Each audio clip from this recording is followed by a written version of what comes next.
नमस्कार, नेप्से ट्रेडिङ न्युजमा स्वागत छ। म दिपेश किमिरे। सुरु गरौँ आजका हेडलाइन्सबाट। लो मूल्यका कम्पनीमा लगानीकर्ताको चाम। आँखु खोलाले लिड गरेको लो मूल्यलाई दर्जन बढी कम्पनीको साथ विश्लेषक भन्छन् समग्र बजार बढ्ने संकेत हो। बजार भने 17 अङ्कले घट्यो, कारोबार रकम 14.5 अर्ब माथि। वाणिज्य बैंकहरूको नाफामा 11.51% को वृद्धि। लक्ष्मी सनराइज र कृषि विकास बैंकको नाफा घट्यो। नबिल ग्लोबल र कुमारी बैंकको नाफा उच्च। नेपाल सरकारको दोस्रो वित्तीय क्षेत्र रणनीति सार्वजनिक। दिगो र समावेशी वित्तीय प्रणालीको निर्माणका लागि कदम चालिने। सञ्चार, बैंकिङ र वित्तीय पहुँच विस्तार प्राथमिकतामा। रणनीतिले वित्तीय स्थायित्व र साक्षरतामा सुधारमा जोड। सुनको मूल्यमा एकै दिन 20,000 को उछाल। तोलामा 3,39,000 नाग्यो। चाँदी पनि ऐतिहासिक महँगो। अन्तर्राष्ट्रिय भू राजनीतिक र आर्थिक अस्थिरता मुख्य कारण।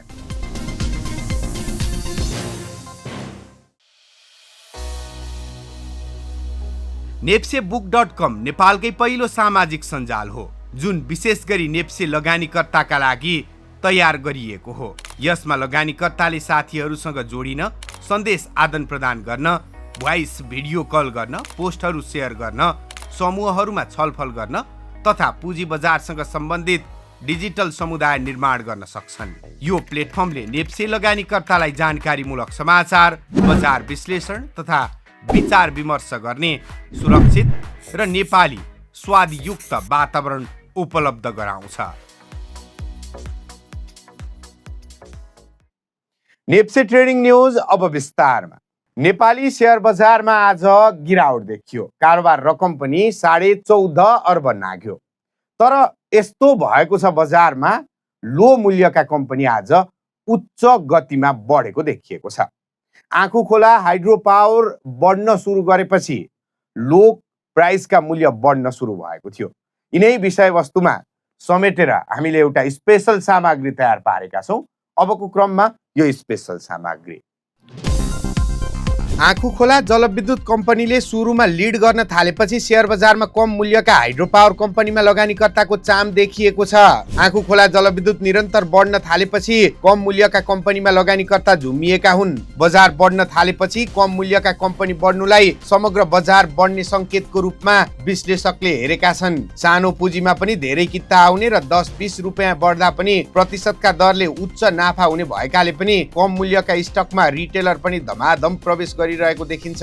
हाल आँखु खोला जलविद्युत कम्पनीलाई दर्जन बढी कम मूल्यका कम्पनीले साथ दिएका छन्। आँखु खोला जलविद्युत कम्पनीसँगै उच्च दरमा बढ्ने कम्पनीमा upper Tamakoshi, Shivashree hydro, Balephi hydro, Himal Dolakha, national hydro, liberty energy लगायत छन्। यी कम्पनीको मूल्य 200 को आसपास र 200 भन्दा मुनि नै थियो। तर केही दिनदेखि यी कम्पनीमा उच्च चाम देखिएको छ।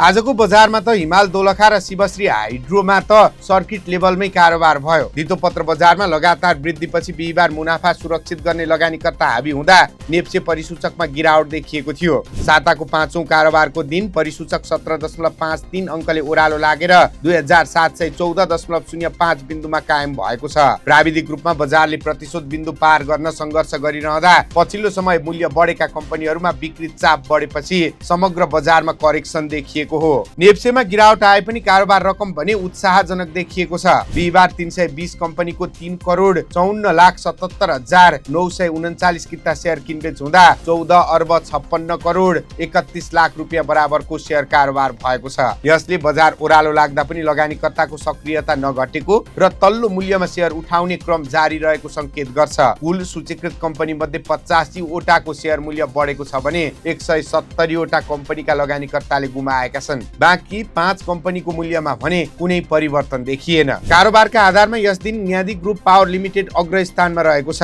उक्त कम्पनीको 39 करोड 59 लाख रुपियाँको शेयर किनबेच भयो। त्यस्तै एसवाई प्यानलको 52 करोड 29 लाख र युनाइटेड मोदी हाइड्रोको 46 करोड 46 लाख रुपियाँ बराबरको शेयर कारोबार भएको छ।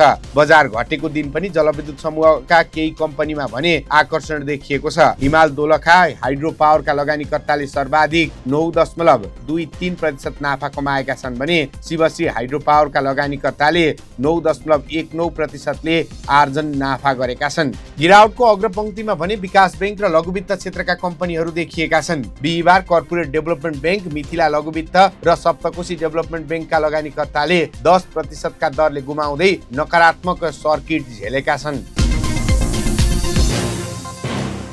प्राविधिक चार्टको प्रवृत्तिलाई निहाल्दा बजारले हाल हायर हाई र हायर लोको सकारात्मक श्रृङ्खला बनाइरहेको स्पष्ट देखिन्छ। अक्टोबर र नोभेम्बर महिनामा तल्लो बिन्दु बनाएको बजारले डिसेम्बरको मध्यदेखि लय समातेको थियो। विशेष गरी लामो समयको ओह्रालो यात्रा डाउन ट्रेन्डलाई चिर्दै परिसूचक ट्रेन्ड लाइन भन्दा माथि निस्किएकाले प्राविधिक रूपमा बजार अझै पनि सकारात्मक लयमै रहेको मान्न सकिन्छ।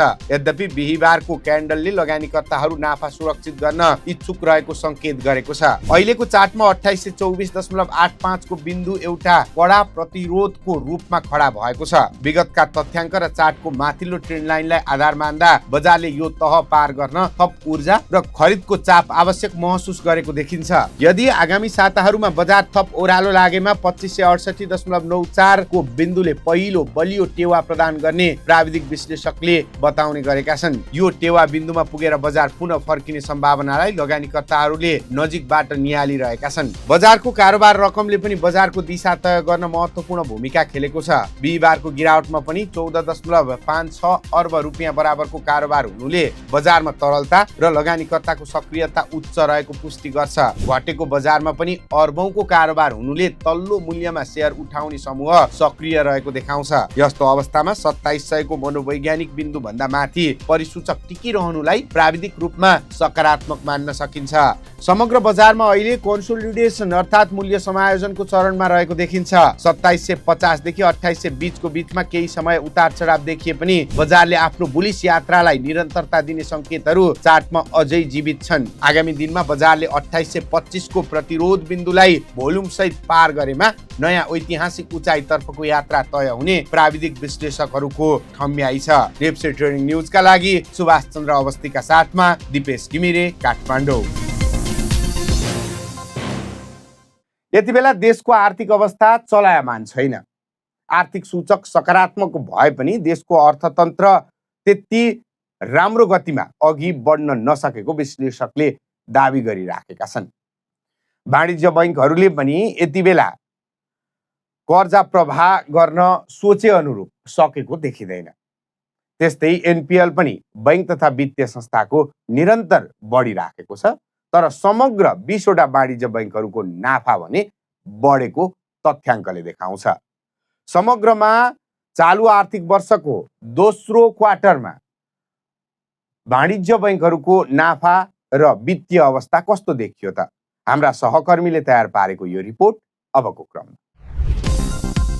नेपालका वाणिज्य बैंकहरूले चालु आर्थिक वर्षको पछिल्लो 6 महिनासम्मको अपरिष्कृत वित्तीय विवरण सार्वजनिक गरेका छन्। यो अवधिमा समग्र नाफा 11.51% वृद्धि भएको छ। यद्यपि बढ्दो खराब कर्जा, आर्थिक मन्दी र उच्च सञ्चालन खर्चका कारण नाफा अपेक्षाकृत उकासिन नसकेको विश्लेषण गरिएको छ। गत आर्थिक वर्षको पुस मसान्तसम्म बैंकहरूले 27 अर्ब 43 करोड 69 लाख रुपियाँ खुद नाफा कमाएका थिए। चालु आर्थिक वर्षको सोही अवधिमा 30 अर्ब 59 करोड 39 लाख रुपियाँ खुद नाफा कमाएका छन्। यसबाट 11.51% नाफा वृद्धि भएको हो। 20 बैंकहरू मध्ये 11 बैंकको नाफा वृद्धि हुँदा समग्र नाफा 11.5% बढेको छ। नाफा वृद्धि भएका बैंकहरूमा नबिल बैंक, ग्लोबल आइएमई र कुमारी बैंक प्रमुख रहेका छन्। नबिल बैंकले 4 अर्ब 75 करोड 96 लाख रुपियाँ खुद नाफा कमाएको छ, जुन गत वर्षको तुलनामा 46.71% बढी हो। ग्लोबल आइएमई बैंकले 3 अर्ब 25 करोड रुपियाँ र कुमारी बैंक 2 अर्ब 72 करोड रुपियाँ खुद नाफा कमाएका छन्। त्यस्तै लक्ष्मी सनराइज बैंक भने 27 करोड 36 लाख रुपियाँ घाटामा रहेको छ। यो बैंकको नाफा गत वर्षको तुलनामा 127.55% ले घटेको हो। कृषि विकास बैंकको नाफामा पनि 79.93% को भारी गिरावट आएको छ, जसका कारण बैंकको नाफा 70,74,000 सीमित भएको छ। नाफा बढाउनेमा नेपाल बैंक, सिद्धार्थ बैंक र राष्ट्रिय वाणिज्य बैंकको प्रमुख भूमिका रहेको छ। नेपाल बैंकको नाफा 183.04% ले बढेको छ। सिद्धार्थ बैंकको 150.20% र राष्ट्रिय वाणिज्य बैंकको 132.04% को वृद्धि देखिएको छ। वर्तमान समयमा देशको आर्थिक मन्दी, प्रतिस्पर्धात्मक ब्याज दर र बढ्दो खराब कर्जाले बैंकिङ क्षेत्रलाई दबावमा राखेको छन्। यसका कारण ऋण सञ्चालनमा चुनौती बढेको छ र नाफा वृद्धिमा अवरोध सिर्जना भएको छ। ब्याङ्कहरूले आगामी दिनमा लागत व्यवस्थापन, ऋण असुली सुधार र डिजिटल सेवामा ध्यान दिन सक्दा नाफा वृद्धिमा सहयोग पुग्ने अपेक्षा गरिएको छ। यसका साथै आर्थिक गतिविधिमा सुस्ती र उच्च सञ्चालन खर्चका कारण केही ब्याङ्कहरूको नाफा घटेको विश्लेषण गरिएको छ। नेप्से ट्रेडिङ न्युजका लागि क्यामेरामा सुभाष चन्द्र अवस्थीको साथमा जगन्नाथ थपलिया, काठमाडौँ। नेप्से ट्रेडिङ न्युज जारी छ। हामी ब्रेक पछि आउँछौँ।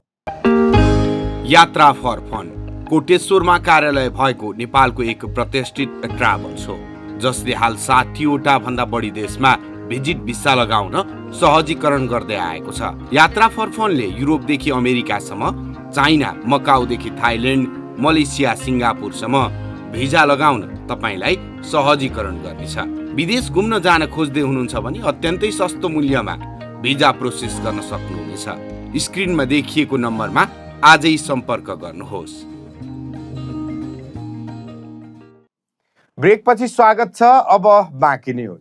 नेपाल सरकारको दोस्रो वित्तीय रणनीति सार्वजनिक भएको छ। नेपाल सरकारले मुलुकको आर्थिक विकासलाई सुदृढ पार्न आगामी 5 वर्षका लागि दोस्रो वित्तीय विकास रणनीति सार्वजनिक गरेको हो। यो रणनीति 2082-83 देखि 2086-87 सम्म लागू हुने गरी वित्तीय स्थायित्व र सुशासनमा सुधार ल्याउने लक्ष्यका साथ ल्याइएको हो। रणनीतिमा वित्तीय सेवाको प्राथमिकता र दिगो वृद्धि सुनिश्चित गर्नका लागि प्रमुख कदमहरू उठाउने कुरा भनिएको छ। रणनीतिको प्रमुख उद्देश्य भनेको एक समावेशी र दिगो वित्तीय प्रणाली निर्माण गर्नु हो। यसले आर्थिक समृद्धि र सामाजिक उत्थानका लागि एक सबल र सुरक्षित वित्तीय क्षेत्रमा रूपान्तरण गर्ने कार्यमा जोड दिएको छ। यसका लागि सरकारले उच्चस्तरीय वित्तीय सुधार निर्देशन समिति गठन गरेको छ, जसको नेतृत्व अर्थमन्त्रीले गर्नेछन्। यस रणनीतिको कार्यान्वयनको क्रममा वित्तीय क्षेत्रमा 4 प्रमुख स्तम्भहरूमा ध्यान केन्द्रित गरिनेछ। दिगो र समावेशी आर्थिक विकास, वित्तीय पहुँच र समावेशीकरण, वित्तीय साक्षरता र ग्राहक संरक्षण। यसले सार्वजनिक र निजी क्षेत्रलाई एकीकृत गर्दै कर्जा प्रभाव बढाउने, डिजिटल प्रविधिको प्रयोगलाई प्रोत्साहित गर्ने र वित्तीय पहुँचलाई विस्तार गर्ने कार्यमा जोड दिनेछ। रणनीतिक कार्यान्वयनका लागि सरकारले उत्पादनशील क्षेत्रमा कर्जा प्रभाव बढाउने, वित्तीय पूर्वाधारको विकास गर्ने र हरित बैंकिङ प्रवर्धन गर्ने योजनाहरू अघि बढाएको छ। यसका अतिरिक्त वित्तीय पहुँच विस्तार र ग्राहक संरक्षणमा ध्यान दिने गरी स्थानीय तहसँग सहकार्यमा कार्यक्रम सञ्चालन गर्ने योजना पनि छ। यो रणनीतिले वित्तीय साक्षरता र ग्राहक संरक्षणलाई प्राथमिकतामा राख्दै सबै नागरिकलाई वित्तीय सेवामा पहुँच पुर्याउने उद्देश्य राखेको छ। विद्यालय स्तरमा वित्तीय साक्षरता समावेश गर्न बहुभाषिक सामग्री र डिजिटल माध्यमको प्रयोगलाई प्रवर्धन गर्ने योजना छ। यो रणनीति कार्यान्वयन भएपछि नेपालको वित्तीय क्षेत्रको योगदान कुल ग्राहक उत्पादनमा 7.5% पुर्याउने लक्ष्य समेत राखिएको छ। साथै मोबाइल बैंकिङ र डिजिटल भुक्तानीमा पनि 3 गुणा वृद्धि अपेक्षित गरिएको छ। यससँगै सरकारले वित्तीय समावेशीकरण र वित्तीय स्थायित्वलाई सुनिश्चित गर्न विभिन्न वित्तीय उपकरणहरूको प्रवर्धन गर्दै देशको समग्र वित्तीय प्रणालीलाई दिगो र सुरक्षित बनाउने लक्ष्य पनि अघि सारेको छ। अन्तर्राष्ट्रिय बजारमा बहुमूल्य धातुको मूल्यमा अत्याधिक वृद्धिसँगै नेपाली बजारमा पनि त्यसको प्रत्यक्ष प्रभाव परेको छ। नेपाल सुन चाँदी व्यवसाय महासंघका अनुसार बिहीबार सुनको मूल्य प्रति तोला 20,500 रुपियाँले बढेर 3,39,300 रुपियाँ पुगेको छ, जुन नेपाली इतिहासकै उच्च मूल्य हो। यसअघिका दिनमा पनि सुनको मूल्य 9,500 रुपियाँले बढेर 3,18,800 रुपियाँको नयाँ रेकर्ड कायम गरेको थियो। 24 घण्टामा उक्त रेकर्डलाई तोड्दै सुनको मूल्य 3,40,000 को बिन्दुमा पुगेको देखिन्छ। चाँदीमा पनि नयाँ रेकर्ड कायम भएको छ। बिहीबार चाँदीको मूल्य प्रति तोला 205 रुपियाँले महँगिएर 7,505 पुगेको छ। बुधबार 7,300 रुपियाँमा कारोबार भएको चाँदी पनि आफ्नो ऐतिहासिक उचाइ कायम गर्न सफल भएको हो। अन्तर्राष्ट्रिय बजारमा बिहीबार सुन प्रति औंस 5,560 अमेरिकी डलर र चाँदी प्रति औंस 120 अमेरिकी डलर आसपास छ। नेपालमा सुन र चाँदीको मूल्यमा आएको यो वृद्धिको मुख्य कारणहरू अन्तर्राष्ट्रिय भू राजनीति र आर्थिक अस्थिरता, केन्द्रीय बैंकहरूको सुन भण्डारण र नेपाली बजारमा उच्च माग रहेको छ। यस वर्ष सुनको मूल्यमा 27% र चाँदीमा 60% भन्दा बढीको वृद्धि भइसकेको छ। नेपाली बजारमा सुनको मूल्य 24 घण्टामा 30,000 रुपियाँले बढेको छ, जसले बजारमा नयाँ रेकर्ड समेत कायम गरिदिएको छ। हामी नेप्से ट्रेडिङ न्युजको अन्त्यमा आइपुगेका छौँ। जाँदा जाँदै हेडलाइन्स पुनः एकपटक। लो मूल्यका कम्पनीमा लगानीकर्ताको चाम। आँखु खोलाले लिड गरेको लो मूल्यलाई दर्जन बढी कम्पनीको साथ विश्लेषक भन्छन् समग्र बजार बढ्ने संकेत हो। बजार भने 17 अङ्कले घट्यो, कारोबार रकम 14.5 अर्बमाथि। वाणिज्य बैङ्कहरूको नाफामा 11.51% वृद्धि। लक्ष्मी सनराइज र कृषि विकास बैङ्कको नाफा घट्यो, नबिल ग्लोबल र कुमारी बैङ्कको नाफा उच्च। नेपाल सरकारको दोस्रो वित्तीय क्षेत्र रणनीति सार्वजनिक। दिगो र समावेशी वित्तीय प्रणालीको निर्माणका लागि कदम चालिने। सञ्चार, बैङ्किङ र वित्तीय पहुँच विस्तार प्राथमिकतामा। रणनीतिले वित्तीय स्थायित्व र साक्षरतामा सुधारमा जोड। सुनको मूल्यमा एकै दिन 20,000 को उछाल। तोलामा 3,39,000 नाग्यो। चाँदी पनि ऐतिहासिक महँगो। अन्तर्राष्ट्रिय भू राजनीतिक र आर्थिक अस्थिरता मुख्य कारण। हवस् त, नेप्से ट्रेडिङ न्युज आजलाई यति नै। हेर्दै गर्नुहोला nepsetrading.com। नमस्कार।